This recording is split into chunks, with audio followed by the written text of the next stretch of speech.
यह वीडियो हमारी तरफ से भारतीय जवानों को एक छोटा सा ट्रिब्यूट है। दोस्तों, हाल ही में मैं अपने दोस्तों के साथ किसी काम के सिलसिले में जम्मू गया। रात का समय था और बर्फबारी शुरू हो चुकी थी। आप यकीन नहीं मानेंगे कि ठंड इतनी जबरदस्त थी कि होटल के रूम में हीटर चलाने के बावजूद भी ठंड बड़ी भयानक थी। और फिर जैसे ही मैं अपने रूम की खिड़की से बाहर झांका तो बाहर का नजारा देखकर मैं खुद हैरान रह गया था। आप विश्वास नहीं करोगे, मैं उस दिन अंदर तक हिल गया था। क्या वाकई ऐसा भी हो सकता है? दोस्तों, मैंने देखा कि इतनी ठंड और भारी बर्फबारी में भी एक सैनिक पूरी मुस्तैदी के साथ सड़क के किनारे खड़ा रहकर अपनी ड्यूटी निभा रहा था। दोस्तों, ये वही जवान है जो अपनी जान हथेली पर रखकर हमारी हिफाजत करते हैं। लेकिन क्या आप जानते हैं, हमारे भारत में भी एक ऐसी जगह है जहां हमारे जवान दुश्मन की गोलियों से नहीं बल्कि ठंड के कारण देश की रक्षा करते हुए वे शहीद हो जाते हैं। जी हां दोस्तों, हम बात कर रहे हैं भारत के सियाचिन ग्लेशियर की।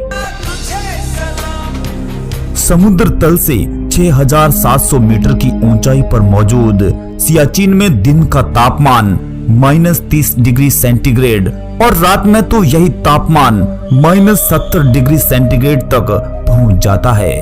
ऑक्सीजन इतनी कम है कि यदि किसी सैनिक की सांस भी फूल जाती है तो उसे बचा पाना लगभग नामुमकिन सा हो जाता है।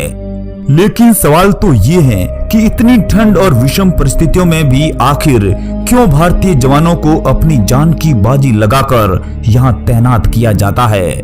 दोस्तों, इसके पीछे का सबसे बड़ा कारण है हमारा पड़ोसी मुल्क पाकिस्तान। दरअसल 1949 कराची समझौता और 1972 शिमला समझौते में भारत और पाकिस्तान दोनों ही देशों के बीच यह तय हुआ था कि पॉइंट NJ 9842 के आगे दुर्गम इलाकों में कोई दखलंदाजी नहीं करेगा। लेकिन पाकिस्तान की नीयत खराब होते देर ना लगी और उसने इस इलाके में कब्जा करने के लिए पर्वतारोही के दलों को यहाँ जाने की इजाजत देनी शुरू कर दी थी।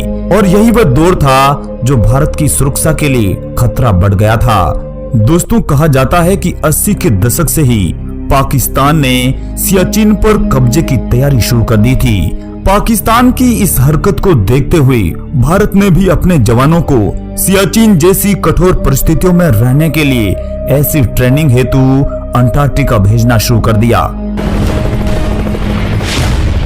इसके बाद भारत ने 13 अप्रैल 1984 को सियाचिन पर पाकिस्तान के नाजायज घेराव को हटाने के लिए ऑपरेशन मेघदूत को शुरू कर दिया था। भारत ये जानता था कि पाकिस्तान 17 अप्रैल से सियाचिन पर कब्जा करने के लिए ऑपरेशन करने वाला है।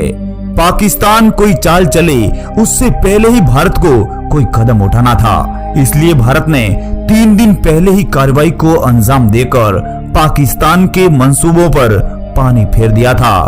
तभी से ही भारत और पाकिस्तान की सेना सियाचिन में आमने सामने रहती है। अब दोस्तों, उन कठिन परिस्थितियों की बात कर लेते हैं जो सियाचिन को बनाती है दुनिया की सबसे भयानक जगह। दोस्तों, यहाँ पर ऑक्सीजन की इतनी कमी है कि हर साल कई सैनिकों की नींद में ही मौत हो जाती है, या यूं कहें वे बिना लड़े ही शहीद हो जाते हैं। दोस्तों, सैनिकों को दूसरी जगह से लाकर जब सियाचिन पर तैनात किया जाता है तो उन्हें इतने ठंडे माहौल के अनुरूप ढलने के लिए पहले ट्रेनिंग दी जाती है। सैनिकों से ये अपेक्षा की जाती है कि वे एक सैनिक के रूप में नहीं बल्कि एक पर्वतारोही के रूप में यहाँ काम करें। और इसका सबसे बड़ा कारण है इमरजेंसी के समय मेडिकल हेल्प का ना पहुंचना। सियाचिन का मौसम और 160 किलोमीटर प्रति घंटे की रफ्तार से चलने वाली ये बर्फीली हवाएं किसी भी हेलीकॉप्टर को यहाँ टिकने नहीं देती है। और इसीलिए सैनिकों के लिए हर साल का राशन कुछ ही महीनों में जुटाना पड़ता है, जिसे इन जवानों को पूरी साल चलाना पड़ता है। आपातकाल परिस्थितियों में दुश्मनों की गोलियों से बचकर भारतीय सेना का चीता हेलीकॉप्टर महज 30 सेकंड के लिए ही सियाचिन की इन चौकियों पर उतरता है। इन्हीं 30 सेकंड के भीतर ही जवानों द्वारा सामानों को उतारा व चढ़ाया जाता है। साथ ही मेडिकल की भी हेल्प ली जाती है। ठंड का हाल कुछ इस कदर है कि कोई भी सैनिक अपने अंग का कोई भी भाग 1 सेकंड के लिए भी यदि बाहर निकाल दे तो वह अंग तुरंत ही जम जाता है और उसे तुरंत ही काटना भी पड़ता है। यदि उस अंग को तुरंत ही न काटा जाए तो शरीर में हाइपोथर्मिया भरने लगता है और चंद ही मिनटों में सैनिक की मौत हो जाती है। दोस्तों, यहाँ पर पानी पीने के लिए भी भारतीय जवानों को कड़ी मशक्कत करनी पड़ती है, क्योंकि यहाँ पर इतना कम तापमान होता है कि पीने के लिए भी पानी हर वक्त बर्फ की तरह जमा हुआ रहता है, जिसे पीने के लिए जवानों को उसे कई घंटों तक उबालना पड़ता है। उन्हीं सेकंडों में उसे पीना भी पड़ता है, नहीं तो फिर वही हालात वापस हो जाते हैं। यहाँ पर जवानों को प्रोटीन के लिए जो अंडे मिलते हैं वे भी कम तापमान में इतने कठोर हो जाते हैं कि हथौड़े से भी तोड़ने पर वे टूटते नहीं हैं। दोस्तों, यहाँ पर जवानों को कई महीने नहाने, टूथपेस्ट करने व दाढ़ी करने की भी इजाजत नहीं मिलती है। इसके पीछे की वजह यह है कि जैसे ही टूथपेस्ट को इस मौसम में बाहर निकाला जाता है तो फिर वह चंद सेकंड में ही बर्फ बन जाता है। साथ ही जवानों की त्वचा इस ठंड में इतनी नाजुक हो जाती है कि जरा सी भी खरोंच आने पर खून बहने लगता है, और यदि जवानों को कोई घाव हो जाता है तो फिर इस ठंड में उसे भरने में कई महीने लग जाते हैं। यानी कि बात साफ है कि यह जगह हमारे सैनिकों के लिए बेरहम, दर्दनाक और किसी काल से कम नहीं है। लेकिन ऐसी भयानक परिस्थितियों में भी हमारे जवान मुस्तैदी से यहाँ ड्यूटी निभाते हैं और फिर हर दिन उन्हें पेट्रोलिंग भी करनी पड़ती है।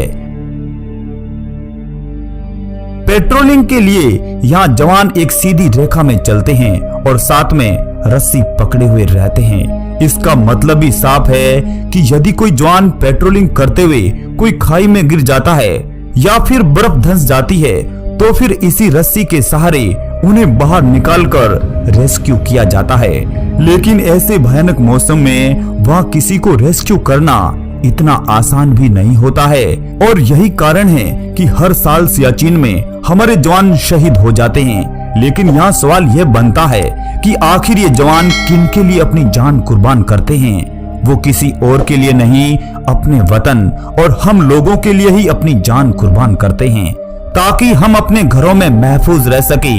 मुझे गर्व है उन जवानों पर जो देश के लिए हर कदम अपनी जान न्योछावर के लिए तैयार रहते हैं। दोस्तों, कमेंट में बताइएगा कि यह वीडियो आपको कैसा लगा, और साथ ही भारत के इन वीर जवानों की अग्नि परीक्षा के बारे में आप क्या सोचते हैं। जय हिंद, वंदे मातरम।